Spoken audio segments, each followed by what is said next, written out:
Hello, everybody. We're back again. It's September. It's solo September, which Oh, is exciting, isn't it? Whatever that means. it is. So yeah, we're going to talk about some solo gaming things. But before we do, we have a simple. The simple matter of Matt and Steve's TTRPG Accountabilityometer 2025. The last we left it, Hmm. there had been some changes to the lineup. One game fell out of favour, another was added, but the score remained locked at 3-3. Steve, have you played anything since then? I have. I Oh, have tell me about played it. Artifact. Uh, Ooh. yeah. I did a 3 episode run, which, as of recording, 1 episode has been released. Um, and it was a blast. I had Mm-hmm. a ton of fun with it. I went back to my fantasy setting that I used for my season 2, the Talon and Crest, Mm-hmm. and used that as kind of the backdrop, that setting as the backdrop for my artifact game, and exploring where this particular artifact was created, and its journey through many hands. And it was fun. It was good, and I did it as what I'm calling an old school errant adventures episode, where in recent time I've been doing a lot more sitting down and playing, but I'm like scripting it by, my play is me typing into a Word document and rolling dice and adding the dice rolls into the document and everything like that. Whereas I used to just kind of extemporaneously talking to the microphone and then have to do more editing on the back end to make it sensible. So I decided with Artifact that I was just going to sit down. I was going to go through the document, through the book, and play it, come up with the prompts right in the moment, and it was fun. It was fun to go back to that style of play. Mm. Artifact is solo game, so very relevant to Solo our journaling. Yep. solo journaling game. Very relevant to going to be to our discussions today. So Mhm. yeah, it's good to see you ticking another one off the list. That takes the score to 4-3, Steve. But sadly, I I have immediately Oh, caught up with you. I cheekily added public access in place of Legend in the Mist last month, knowing full well that I was playing public access. I've been very lucky that the Gauntlet have asked me to produce an actual play for them because there's a new edition of that game coming out, and we're going to be the first to play it. And we played the first session on Thursday, and we had a blast. nice. Really fun game. Jason, the author, ran it for us, and he'll be running for the next 3 months. We'll be playing that through. And yeah, I don't want to say too much about it before before it launches. It'll be coming out at the end of Mhm. September. But yes, that is a game that I've wanted to play for a long time, and I'm really pleased to have ticked it off and to bring the scores level to Mm. 4-all. So we're left with 2 games individually to play. You've Mhm. got No Tell Motel and Auto Prisma. I've got Last Train to Bremen and The Wretched to play, and then together we've got Wraithhound to play, haven't we? Which we've got kind of organised, so we just need to kind of cross the T's and dot the I's for like the actual organisation of it. But then that will happen. I'm feeling confident, Steve. Are you feeling confident? I am feeling confident. We've got 3 months to go. We got 3 games to play. Yeah. Like, feels very doable. Yes, it does feel very doable. But yeah, back to September, solo September. I actually know who started solo September, but like it's a hashtag that I've seen kind of floating around. Mhm. And you and I are 2 people who kind of cut our teeth on solo games and putting them on the Mm. internet for people to enjoy. Or Ironsworn, not, oh as no, as yeah, as one might have. yeah. So yeah, I thought it would be fun to talk about, but specifically, I wanted to talk about something that's been kind of on my mind for quite a while, and that's the question of why solo. Because I Mm. think the reason that some people solo games and some people play solo games. Those two are very different things, by the way. I think they're quite interesting to get into. And this all kind of came about from a conversation that I was having when someone called me a solo gamer because I play a lot of Ironsworn and have Ironsworn on my channel. And I Yeah. rejected that term outright. I am not a solo gamer because a solo gamer, I mean, there's obviously nuances and shades of grey in this, but there's a certain kind of person who only plays solo games Mm-hmm. or plays games that aren't solo, and Yeah. there is a big difference to how I approach those things to perhaps how other people do, and like there's a lot of quite popular solo channels on YouTube and podcasts and things that definitely take that approach. You know, they will talk about soloing games that are how you solo games that aren't written as solo games. Mm-hmm. Whereas that's never been something that I've been interested in doing. And we'll get into that in a bit. But what's your thoughts on being a solo gamer or being seen as a solo gamer? I think it's really interesting that you and I are having this conversation, because I think in many ways we approach this the same way, which is like I also don't necessarily consider myself to be a solo gamer. Playing solo is a vehicle for me Mm-hmm. to tell the stories that I want to tell, to create a podcast, to do these things that we've been doing for years now. And so I I also I think would have a similar reaction if somebody's like, "Oh, you're a solo gamer." I'm like, "Well, I play I I don't even know if I would say like I play games solo. Like Mm-hmm. I create a solo show, Yeah. but I mean honestly, it's not really until this year that I have actually played a solo game off mic just for myself, Mm-hmm. that I had no intention of turning into any sort of content. And that's the miniatures game 5 parsecs from home. Mm-hmm. Just because I was like, I've never done any sort of wargaming, like I thought this would be fun. But even that is like, it's not, I'm still like taking notes and kind of keeping track of the quote unquote narrative, but Mm-hmm. it's not the same sort of solo experience. Like to me, it feels like I'm playing a board game more than playing like a solo journaling game, or Ironsworn or something like that. So I feel like I guess I don't consider myself to be really a solo gamer, um, because it feels a little bit like stolen valor to Mm. be like the only soloing that I really do is in creation of my show, which is like in and of itself kind of it's a product that I'm creating for people to consume. It's not just something that I'm doing for me. I am doing it for me, but I think people understand what I'm trying to get at Yeah. with that. So yeah, it's interesting to be someone who is known as a solo a person who plays solo games. Mm-hmm. Um, but I don't play solo games by myself, if Yeah. that makes sense. Yeah. Yeah. Yeah. Yeah. But I will say it is interesting. I'm looking forward to talking about like solo games versus games that you can play solo, because I very much am that person Mm-hmm. who is like looking at group RPGs being like, oh, I could solo that. Mm-hmm. Like I could do this, or I could do that and play that solo.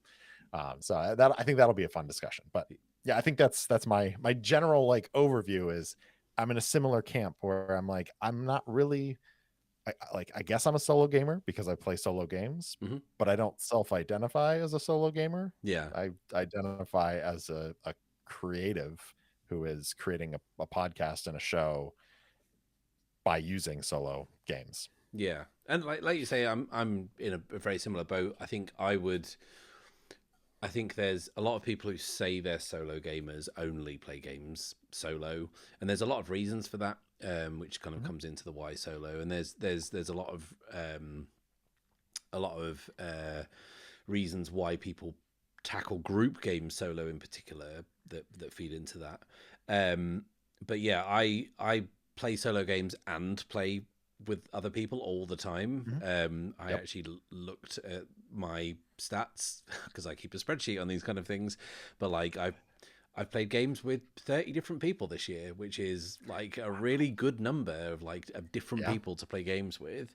And you know, I really enjoy playing with lots of different people, and I'm very lucky to have that option. And there are a lot of games that I talk about, which people, because of the background of the channel, which, you know, let me kind of be honest about it. The reason that I started a solo channel was mainly because of lockdown, right? It was mainly because of, you know, the fact that we were living through a global pandemic at the time. And, you know, I had a desire, having, you know, left behind my previous podcast that I'd been doing for the best part of a decade, to do a gaming podcast, and looking at how hard it would be to technically do it and organizationally do it.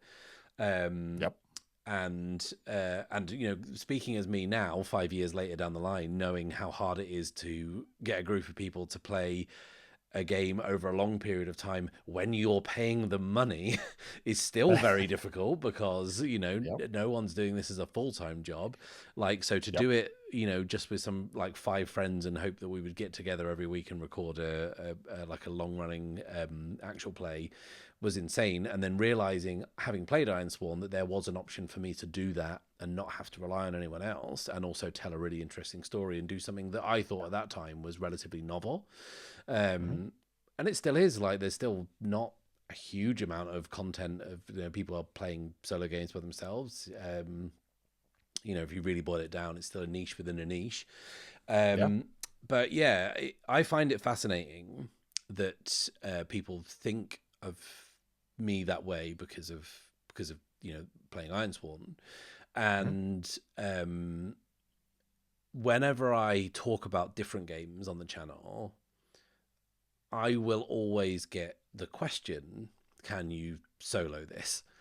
And like, my thoughts on that are going to be very different to yours. And, you know, it kind of feeds into that idea of homebrew that we talked about a long time ago, that, you know, when I talked about that, I'm very reticent to kind of launch straight into homebrew. And I think I've crystallized my opinion on it in something that I put on BlueSky the other day, which was like, I'm a firm believer that you should hear what a game has to say first before you start putting words into its mouth, which is, I think, the best way I've ever come up with of talking about that.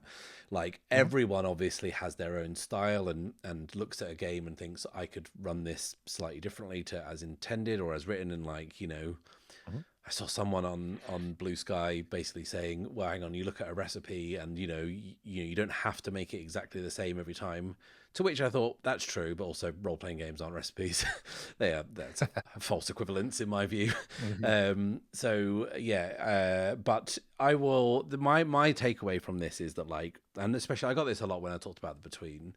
I made a video about The Between last year, which, you know, did really well for my channel, and got like a lot of eyes on it. And a lot of people asked, like, can you solo The Between? And I just would say, well, I mean, technically you can solo anything. And I'll misquote John Oliver, which I like, is, yes, you technically can hold the Super Bowl in a lake. But there are probably better places to hold the Super Bowl, right? So like, technically you can. And I remember specifically on the Between video, I said, yeah, you can if you want, but like, there's not really anything in the game as written to support solo play. It's designed for group play. It's designed for this kind of emergent collaborative storytelling. So to do that without anyone else, you lose so much of it.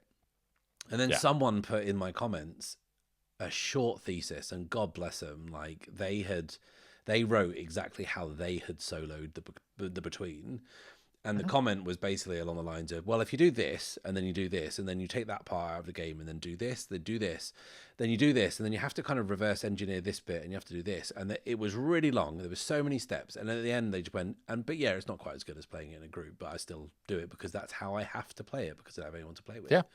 So it's like, that was quite eye-opening to me, because I was like, some people just desperately want to play some of these games, and for a variety of reasons cannot play with other people, and those reasons can be pretty varied. They could not live near people, they could have no internet access, they could be crushingly anxious about social interaction, and that could be the reason they can't play with other people, and those are all totally valid reasons, right?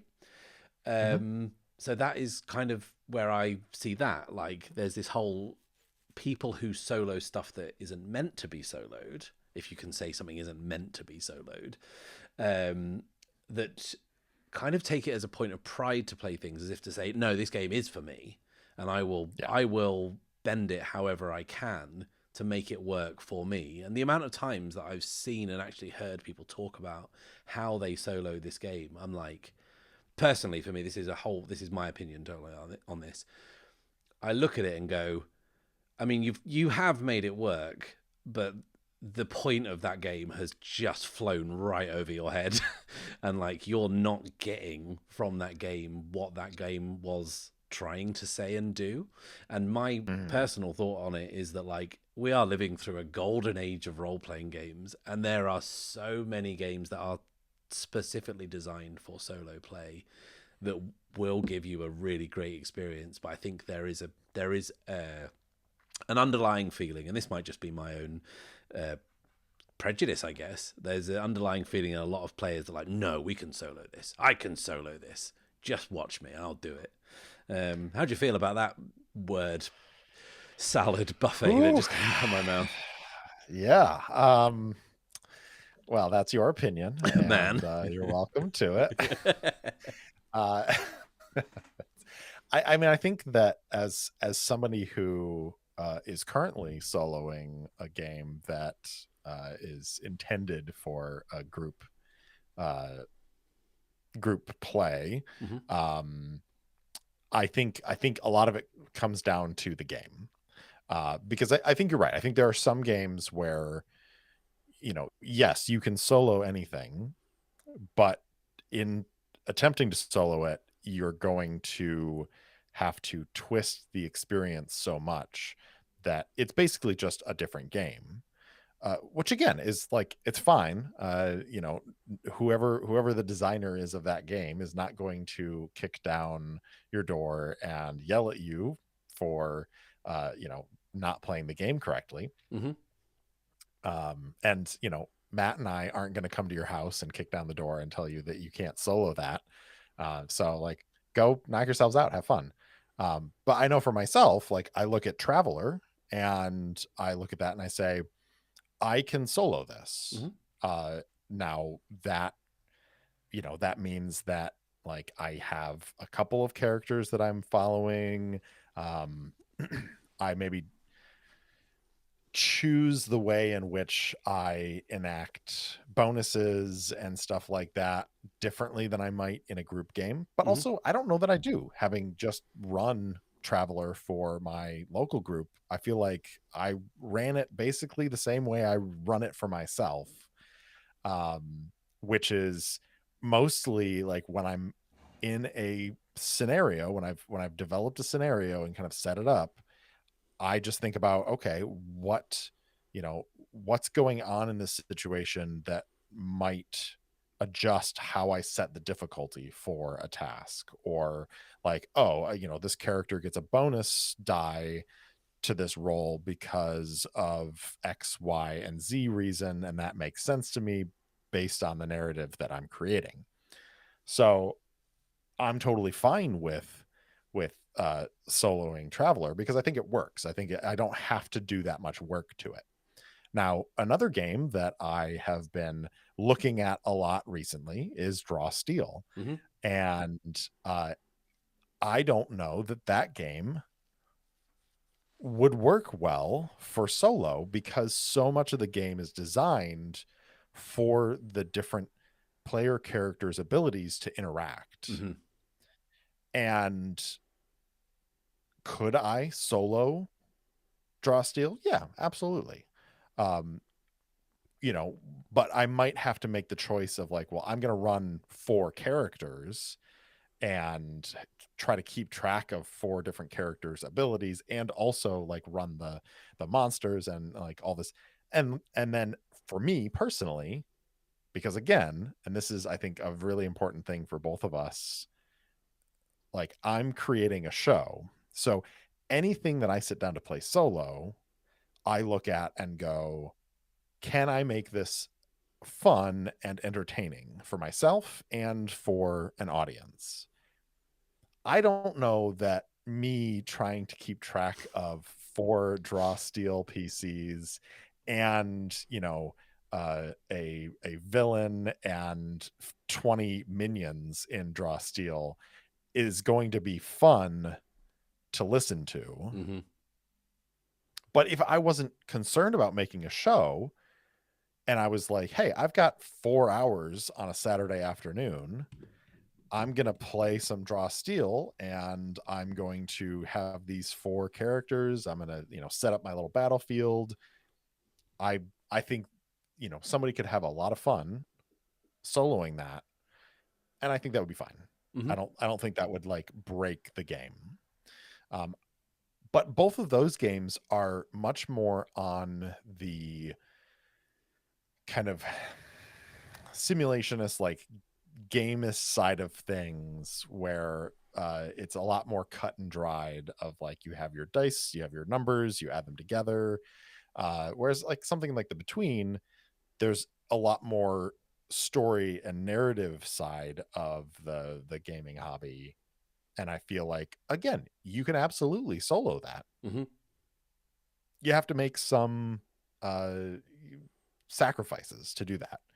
And in my second season, I soloed The Sword, the Crown, and the Unspeakable Power, which is a Powered by the Apocalypse game. Mm-hmm. Um, and I didn't use whole swaths of that game because I got into it and I was like, I don't know how to make this work with what I'm trying to do by myself.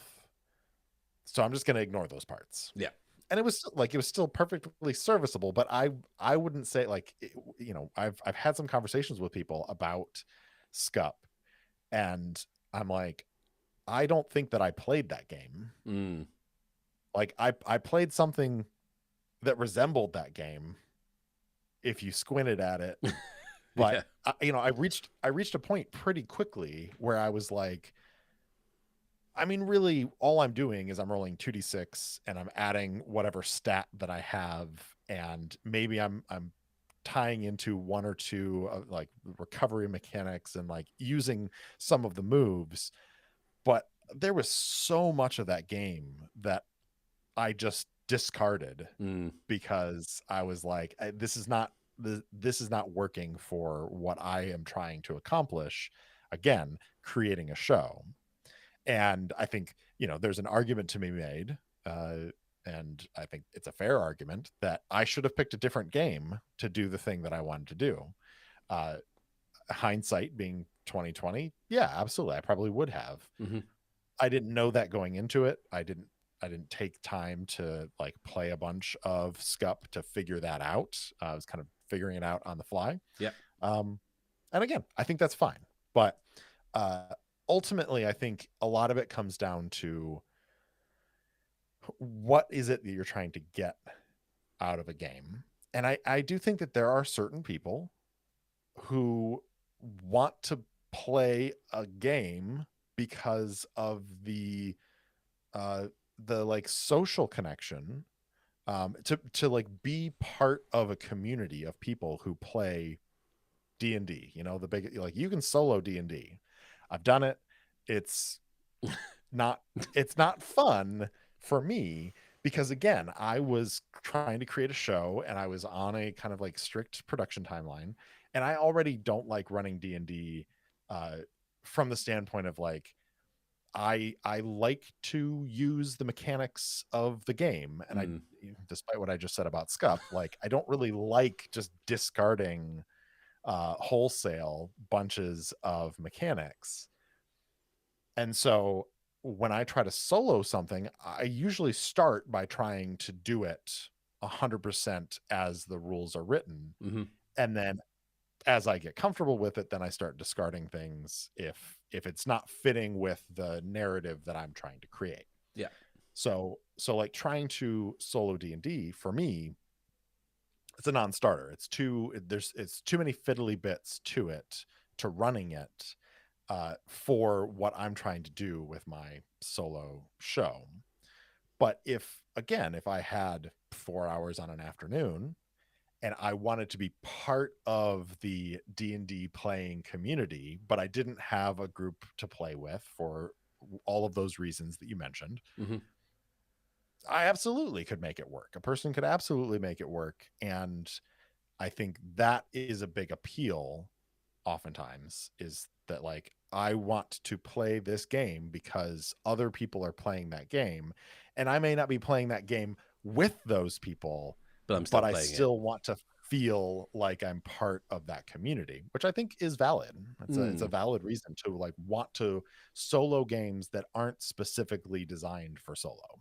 Yeah, it's interesting because every time I hear a story like that, like, I mean, I don't play D&D. We've talked about this, but like Famously famously amongst dozens of people, but like, you know, when I think about D&D and the appeal of it, it's tooling up with a bunch of your friends, going into a dungeon and killing some monsters, right? And looting some corpses. That's what the thing is. So the idea that like to do that on your own, I see a disconnect there, which, but then that's my viewpoint, right? There was, I've listened to people talk about how they have made Blades in the Dark work solo. And I think when I hear that, what a shame that you're missing out on being in a crew of absolute rascals, because the joy for me of playing that with a group is that you are daring criminals, living, by the seat of your pants as it's going, and bailing each other out, and going on these kind of like madcap heists. But then you can say that about any game, that like there's moments that are shared around a table that are special and unique because they're shared by those people, right? Yeah. And you don't get those solo. So my thing is, why don't you just play a game that supports solo play, where those moments are built into the gameplay?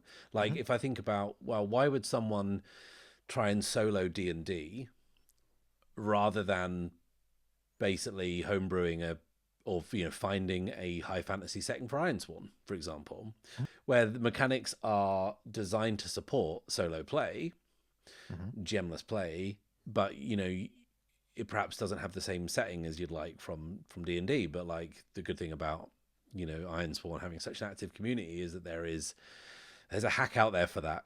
There's something out there you can do. In the same way that like when you talk about Traveller and soloing that, I keep thinking, how much more work is it to solo Traveller over taking what you want from Traveller, which I assume is the character creation side of it and that side, and hacking that into Ironsworn Starforged? So is it a real kind of like square peg round hole type scenarios? And that's where I don't know whether this reflects my own reticence to like start lifting the hood of games and pulling wires out, maybe that reflects that.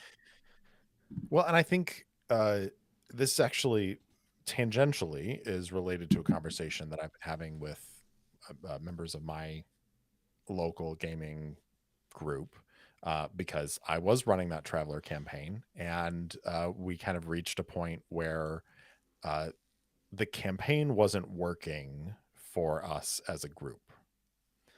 And that was partially because in the process of creating characters, I'm a very active player.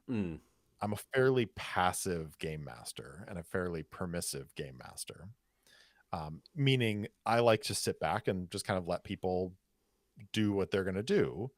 Um, and so, they made a bunch of random characters in Traveler, and I really like we had a fun time creating these characters, but I didn't set as much like bounds. I definitely pulled the players of like, well, what kind of campaign do you want this to be like? And uh so what happened is, we basically had two characters who were like, I would say, good Traveler characters, and then we had two characters who were kind of caricatures that were on opposite ends of the play spectrum. Mm-hmm.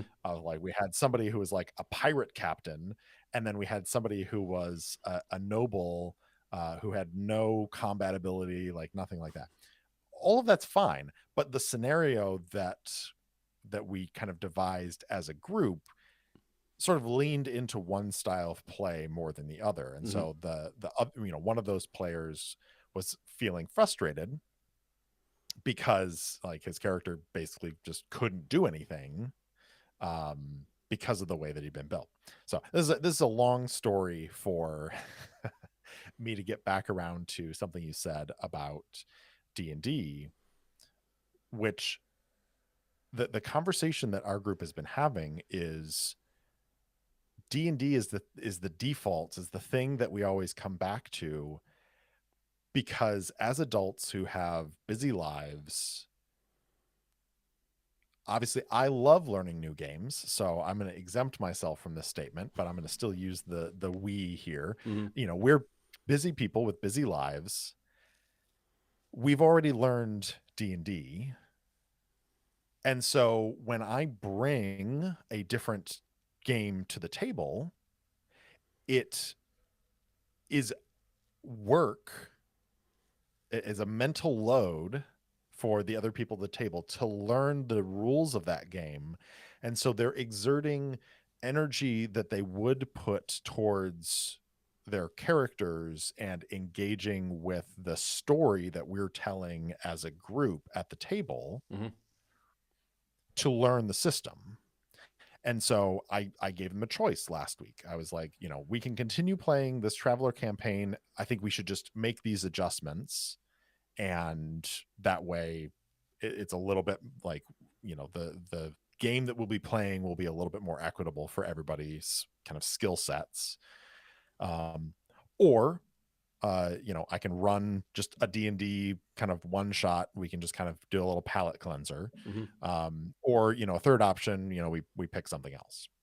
And, we came back as a group to D&D because as the conversation went around the table, everybody kind of realized, and I realized this as well, that I love learning new games. I love playing new games and trying out new games.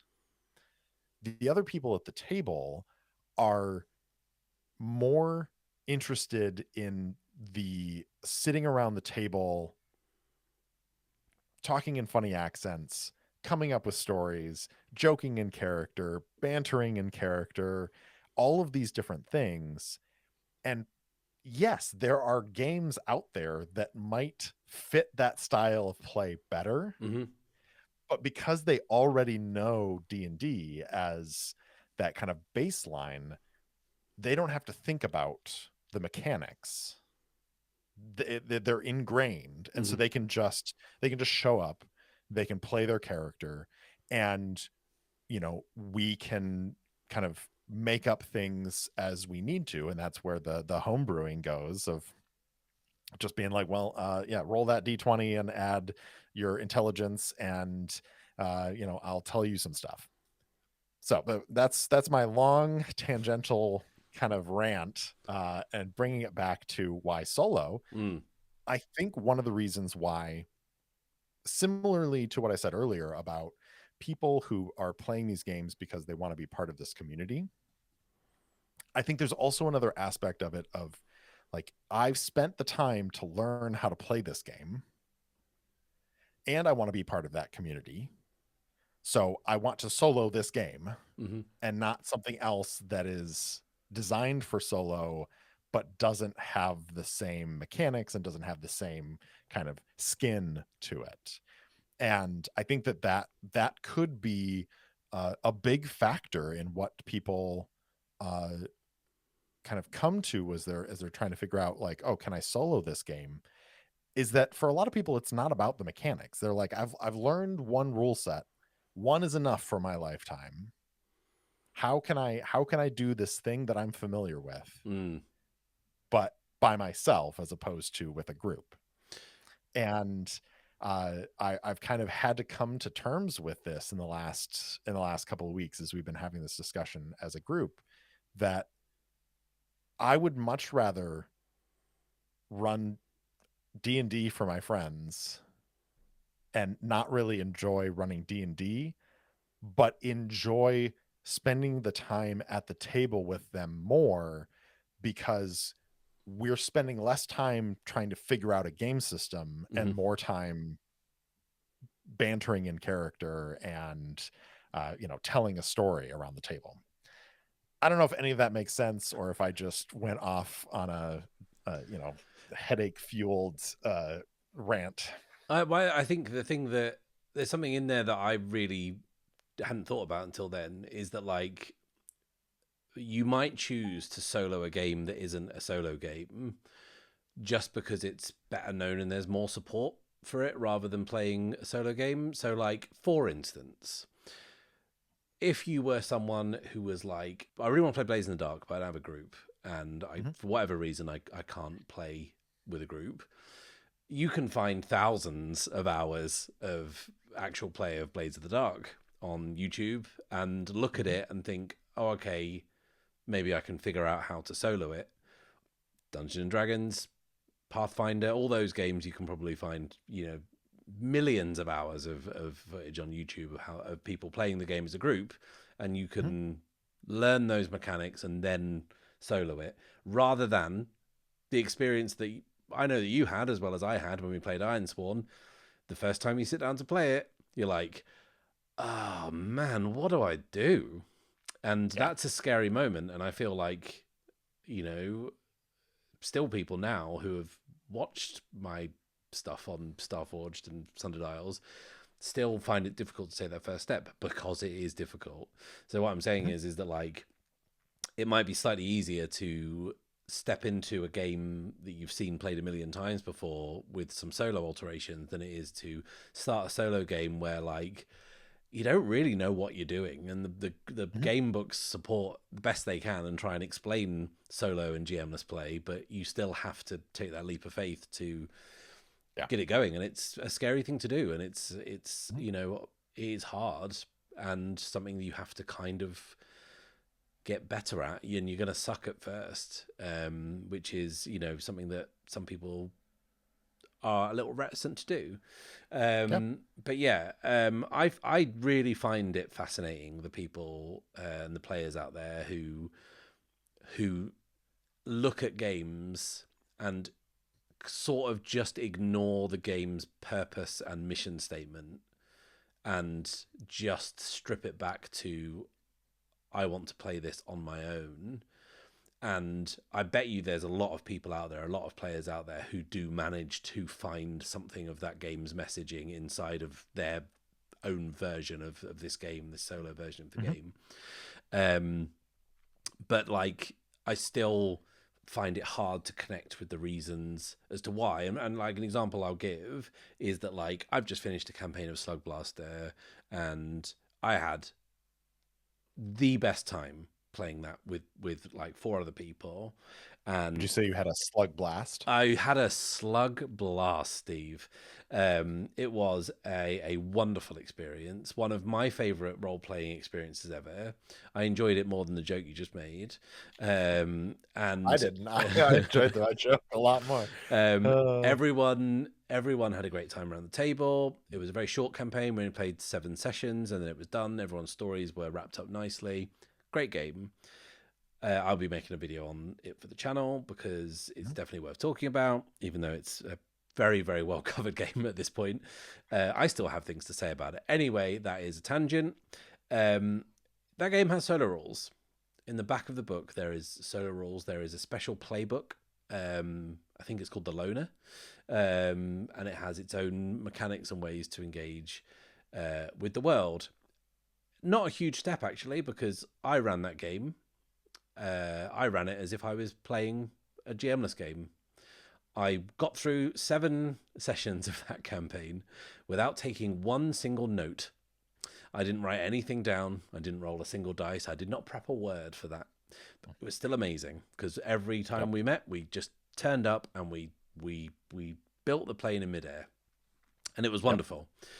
And I look at the solo rules and I'm like, that's great that exists. I'm never doing this. Because the joy of that game for me was those interpersonal relationships with the characters and exploring those and following those people around and telling their stories. I think if I played the solo rules of Slug Blaster, I think it would work mechanically, but it would just be a very different experience. And having played Slug Blaster with a group, I don't know if that's the experience I want from that game. But then looking at it from the other point of view, I'm a person who doesn't have a group to play with. I'm like, holy shit, there's rules for Slug Blaster Solo. Amazing. I can play this and just jump straight into it. I don't have to do that much work to make the game work. And then you don't know any different. That game is that you can have the best time ever playing the solo version of Slug Blaster, and you don't know any different because you haven't played it with a group. Those things are both equally valid. And I'm really thrilled that lots and lots of games now have solo rules in them, because it's saving so many people the effort of having to hammer this thing into shape to make it work for them. And what is I can't remember what Sean's doing. Sean's doing a solo of a new game, isn't he, coming out? That's the Cosmic RPG. That's right. That's, if you think about the big games that have come out, like, in the wake of the OGL scandal, you've got Daggerheart, Drawsteel, Cosmere, and Legend in the Mist are the 4 kind of fantasy RPGs that are looking to fill that void for people who want to try something else. And 2 of them have dedicated solo rules. Having played Daggerheart, that's very easy to solo, I would say. Very easy to solo without too much hassle. I'm surprised there is no dedicated solo rules in there, but it is now a consideration of game publishers, and Free League have done this, haven't they? Because Sean, who wrote Ironsworn, did the solo rules for the One Ring RPG. Was there another Dragonbane? Was that Sean again? Was it? Yeah, that's really fun.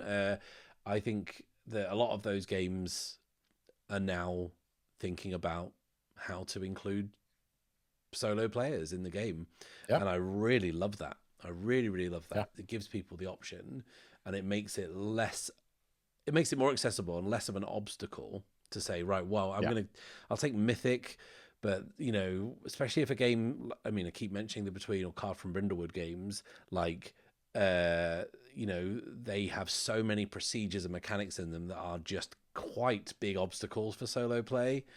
But I don't think I'll get in trouble for sharing this. I know that they're working on a solo Brindlewood Bay module, for example. Like, that is something I know that is in the works at the Gauntlet. But I also know that that's taken them a lot of work to figure out how to do that, because it's very, very hard to take something like that, where a big part of it is solving a mystery together, and having your characters develop through scenes with other players. It's very difficult to do solo, but I love that now this is a consideration of game makers and publishers, that they are not only willing, but super invested in having a solo option. I agree. And I think that's, it's funny, we started this talking about neither of us consider ourselves to be solo gamers, but also the number of games that I've purchased because they have solo rules, it has gone up since I've started doing that. Obviously, just the fact that games are starting to have solo rules has gone up in the last few years since we started podcasting. I think because there is this, the people have been playing solo since 1977, right? Like or 1974 even. Like just people have been playing solo for a long time, but the awareness of it has really blossomed in the last few years. I think in big part to Ironsworn. But it's and the pandemic also, I mean, I also started my show because we were in lockdown. I had some podcasting equipment at my house because my group was going to start a group podcast. And then I was locked alone with, equipment for several months, and one thing led to another. How many episodes do you think your group would have got together had the pandemic? 4. Yeah. Like, I will confidently say that, like, the group that I was hoping to get a podcast together with, I reckon we would have got one episode done, and then the wheels would have come off. Yeah. I can say that with pretty confident certainty, because we did try in like 2022, 2023, and we made it about 3 or 4 episodes, and then realized that the thing that we really enjoyed was being together and like sitting around the table and playing and having fun, and that it was our escapism, and we didn't want to turn it into work. Yeah.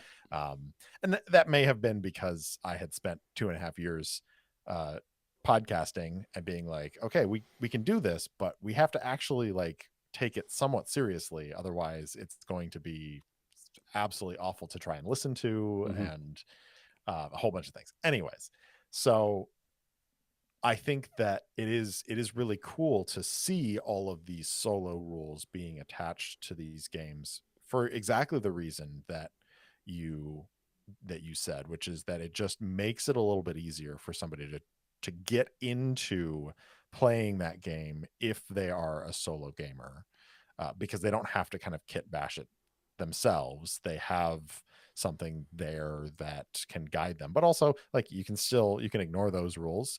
There's a module that was published for like soloing Traveler that I bought way back when I was planning this season, and I read through it and I went, that's cool. That's not how I'm going to do it. It's like those people, you see them all the time on Reddit, like, can I use Mythic for Ironsworn? And you're like, what? Yeah. But I mean, some people might look at Ironsworn and go, I don't like this. I'll just use a different rule. Yeah. I'll use these solo rules to play this solo game. Well, and that's like the reason I use the Ironsworn yes no oracle now instead of Mythic, is because I used it in my second season, and what I learned was it's too robust for my particular needs, because I have I'm going to say something really arrogant, but I feel like I have a strong sense of where I want things to go, narratively speaking. And the Ironsworn Oracle is simple enough that I can do the math in my head and be like, yeah, this feels right.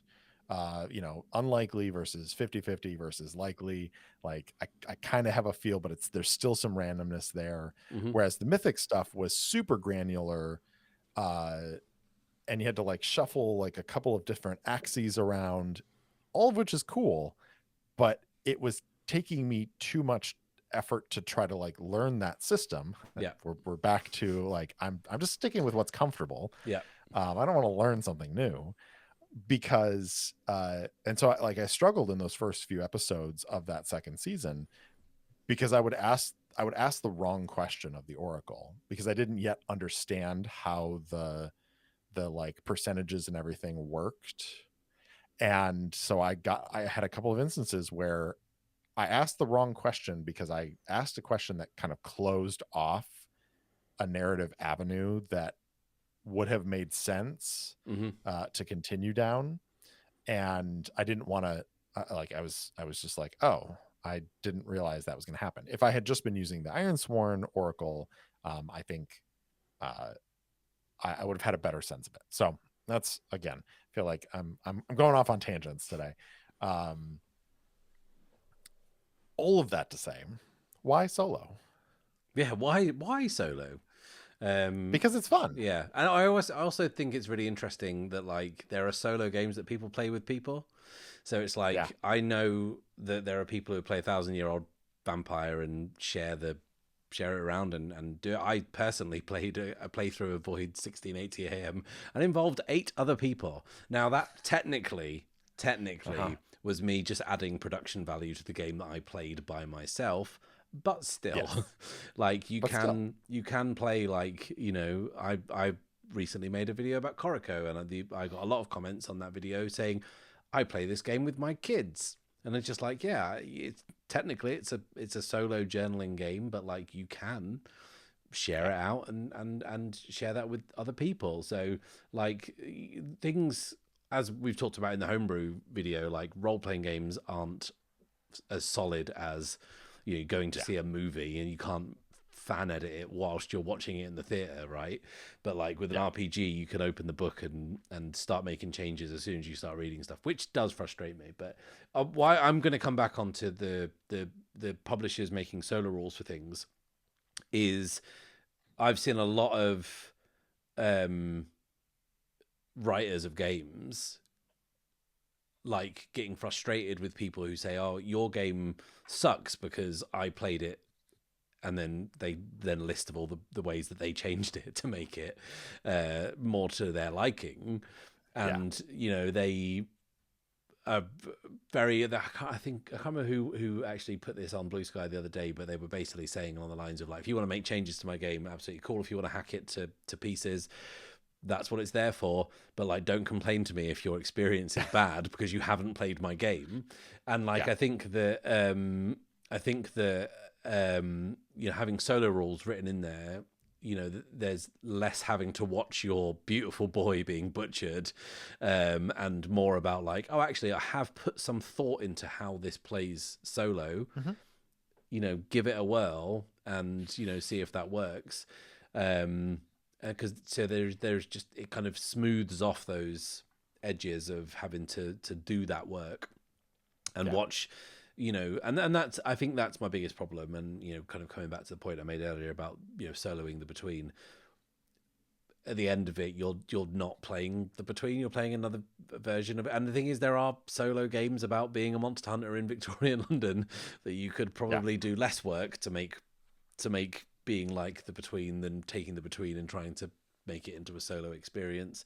At the end of the day, you're kind of doing your own thing that you've just made on the side, and sometimes I feel like it just drifts so far away from that original starting point of being, oh, I'm playing Blades in the Dark, oh, but I'm doing it solo, and I'm leaving out the downtime because that doesn't work. I'm kind of also going to get rid of all these things. I'm going to kind of merge these classes together to make one class that can do all the things that I want it to do. And then you're like, well, you're vaguely playing a Blades in the Dark game if you squint.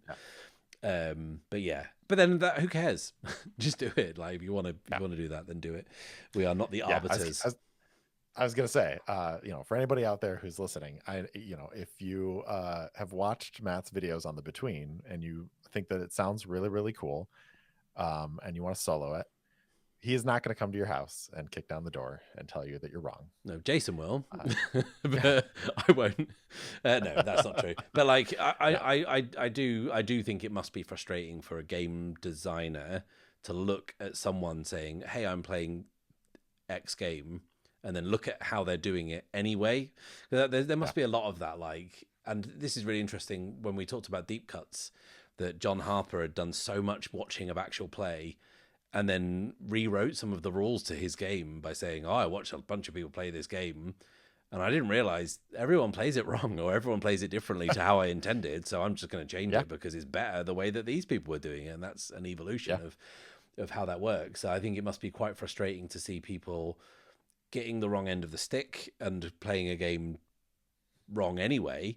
Well, not quote unquote wrong anyway, because, you know, you're not, if you're having fun, you're not doing it wrong, right? But like, but to see them kind of like willfully changing things that take it further away from what your vision was in the first place to match some desire to play a game by yourself must be quite difficult. So I totally understand why publishers are now including solo rules to kind of ease that transition. But yeah, I mean, do you think there's like it's basically the same thing of, you know, an author publishes a book and then people read it and they read into it all sorts of things, and the author's like, I mean, that I don't know where you're getting that from, but like, okay. And like, you know, does that matter? Or, you know, should the game designer just go, well, I'm glad you played some semblance of a game, even though I don't know how you got to where you got from, you know, the rules that I wrote. Well, maybe it's a bit like that if an author released a book and someone read it but like tore some of the pages out as they were going, added some pages from another book maybe, and were like, oh, I read Misery by Stephen King, but it had like 40% of 3 other books in it. But yeah, I guess so. But again, it doesn't matter. Like, if you are having fun, like, and you're not upsetting anyone else, don't tell me about it. Yeah. I don't want to know. Then you'll be upsetting. Then you'll be upsetting me. But no, yeah, I'm kind of joking, just because I am fairly rigid and inflexible with how I approach playing games, and wanting to fully commit to seeing the game's vision and central premise through. Doesn't mean you have to. You can take one look at the book and think, oh, I could hack this into my 5e campaign. Brilliant. Good for you. You know, it's a big wide world out there, and don't waste your time doing anything you don't want to do. But yeah, that's why solo, I guess. That's why. And I'd say one other reason to solo, and I think this kind of connects with what you're talking about. People play games for a lot of different reasons. And I was thinking about this. I was thinking about asking you the question of, like, if you were not going to make a video about Corico, would you just play a solo journaling game just for the hell of it, not to make a video about it or anything like that? Like, would you? Yeah, so that is how Corico came about. Like, I bought that game and it sat on my shelf for a couple of months, and I kind of thought, I don't know why I bought that, because it's something I'm not going to play. I've read journaling games before and didn't particularly like any of them. And then I started playing it, and as I started playing it, I then came up with the idea, having already had a conversation with my patrons about whether or not they would be interested in short videos about my home games. And when I say home games, I didn't even think about Corico at that time. I was thinking about, you know, do they want me to talk about the Slug Blaster campaign, or, you know, what I thought about it. But as I was playing Corico through, I was like, oh, actually, this would make a really interesting video, because I feel a certain way about journaling games and solo games, but here I am thinking differently about it. Why is that? And then, you know, the video isn't just me talking about Corico and what the game's like to play. It's me talking about what it feels like to play, and what it feels like to be pushed outside of your comfort zone, and what it feels like to have to rely on things that you're not comfortable with. It's very notable that I didn't put an actual play of Corico up on my channel. I made a video about what it felt like to have played Corico. I made that video and scripted it after I'd finished it. So I didn't play it for the channel, but as I was playing it, I was like, this would make a very interesting video. I've got on my list from the Accountabilityometer, The Wretched by Chris Bissett, which is a solo journaling game. I'm not going to play that on the channel. I don't want to make content out of it. But if I'm playing it and suddenly I realize that, oh, there's something to talk about here that isn't just me saying wretched good, then, you know, I'll make a video on it. And I think that's perhaps a change that I've had recently, is that, like, Ironsworn is a game I'm playing for the channel, and because I think people really like watching a playthrough of Ironsworn, and I enjoy making it for the people who are enjoying it. I really love playing Ironsworn for the channel. if I didn't have the channel, would I be playing Ironsworn? I'd probably have given all of the iterations a go, but I probably wouldn't have stuck to it as diligently as I have, because I wouldn't have had anyone to share it with. Yeah. But playing Corico has certainly changed my mind a lot about some solo games, and I've looked at a lot of the solo games that I've got on my shelf and thought, do you know what? An afternoon is not going to be wasted if I sit down with that and play that for the afternoon, and I don't have to talk about it. And I don't, like you and I, we played Tangled Blessings, didn't we? That would have been so easy for us to make content out of that. But how overjoyed were we both when we said, let's just do this for fun? Do you know what I mean? Yeah. So like, you know, I am definitely more in the mind of playing a game first and then figuring out if it's something that is relevant to the channel and what I do, and if I think it's interesting for me to talk about. So yeah, I think I am actually quite likely to play for solo for enjoyment and not for the channel. Yeah, and I think that's something to consider as well, that like different people play games for different reasons, and like for some people it's purely about the socializing, so solo games are kind of baffling. For some people, I think solo journaling games are a way to kind of explore an inner state, and that has value in and of itself. It's similar to why you read X book versus Y book. It's like, oh, I want this like really pulpy space adventure, or I want this really intense like psychological thriller. I'm getting different things out of it. And I think one of the things that I really enjoy about solo play, even though most of the solo play that I have done is for the show, so I'm already kind of leaning towards this, but it is a really good way of kind of delving into a character, because when you play a game with a group of people, it's an ensemble cast, right? Or at least it should be. No one person is the main character. When you're playing solo, you can really narrow the scope down and play a very focused game on a like following a specific character through an experience. And I think the like solo journaling games are the even more kind of intense version of that.